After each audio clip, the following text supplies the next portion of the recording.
यही वो दरख्त है जिसको औलाद वाला झाड़ कहा जाता है। जिनकी औलाद नहीं होती है या होती है ज़ाया हो जाती है, या लड़कियां होती हैं लड़का नहीं होता है। अजमेर शरीफ दरगाह का चमत्कारी पेड़ बे औलादों को यहाँ का फल खाने से हुई हैं औलादें। जानिए क्या है पूरा मामला।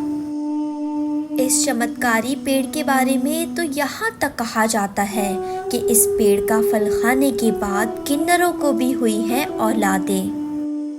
अजमेर शरीफ दरगाह की कहानी तो आप जानते ही हैं, जहाँ बड़े बड़े सितारे अपने फिल्मों की सक्सेस के लिए चढ़ाने आते हैं चादरें, और यहाँ आते हैं बड़े बड़े राजनेता जो पूरे मुल्क पर हुकूमत करते हैं।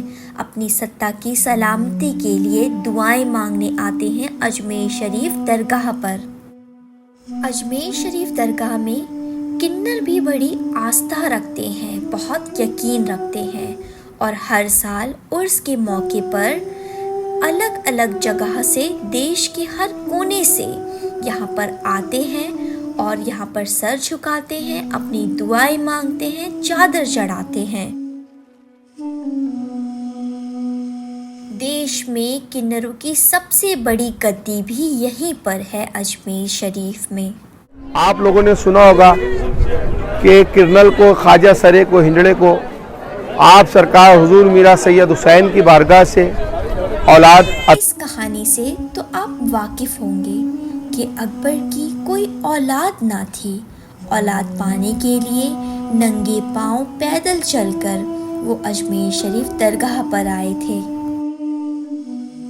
बे औलाद अकबर की झोली ख्वाजा साहब ने भर दी और उन्हें औलाद की खुशियाँ दी। ख्वाजा के इस शहर में एक और दरगाह है, मीरा सैयद हुसैन सिंगवार की। इनके दरगाह में एक करिश्माई लाल बूंदी पेड़ है। इस पेड़ की खूबी यहाँ लोगों को खींच लाती है। दरअसल इस पेड़ के बारे में कहा जाता है कि जो इसके फल को खाता है वो बे औलाद नहीं रहता। ख्वाजा के इस शहर में एक और दरगाह है, मीरा सैयद हुसैन सिंगवार की। और सामने ये जो कपल देख रहे हैं, इन्हें लगभग 12 साल से कोई औलाद ना हुई थी।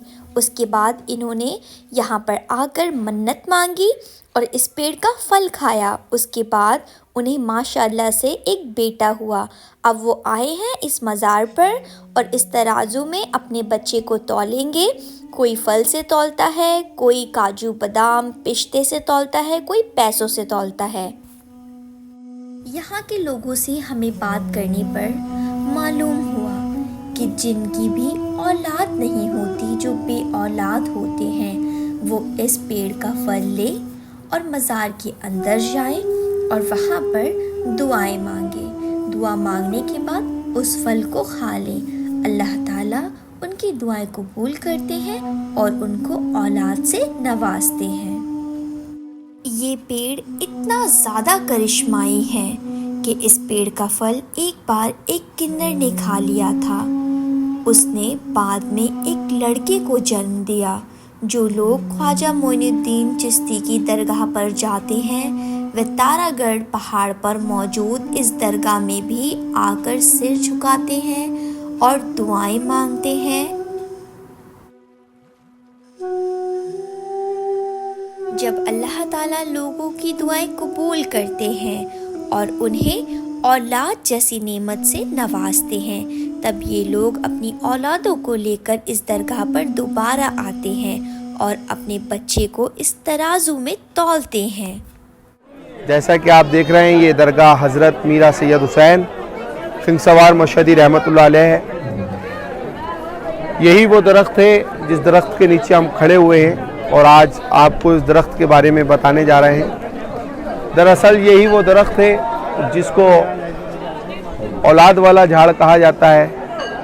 बहुत से लोग इसको मरियम फल कहते हैं, बहुत से लोग इसको चने का पेड़ कहते हैं, बहुत से लोग इसको बूंदी का पेड़ कहते हैं। اس پیڑ کی, اس درخت کی یہ فضیلت ہے, یہ برکت ہے 850 سال 900 سال سے کہ جن کی اولاد نہیں ہوتی ہے یا ہوتی ہے ضائع ہو جاتی ہے, یا لڑکیاں ہوتی ہیں لڑکا نہیں ہوتا ہے. آپ لوگوں نے سنا ہوگا کہ کرنل کو, خواجہ سرے کو, ہنجڑے کو آپ سرکار حضور میرا سید حسین کی بارگاہ سے اولاد عطا ہوئی تھی, وہ اسی کا پھل کھانے سے عطا ہوئی تھی. اگر آپ کو یہ ویڈیو اچھی لگی ہو then please subscribe my channel and like the video. Thank you so much for watching.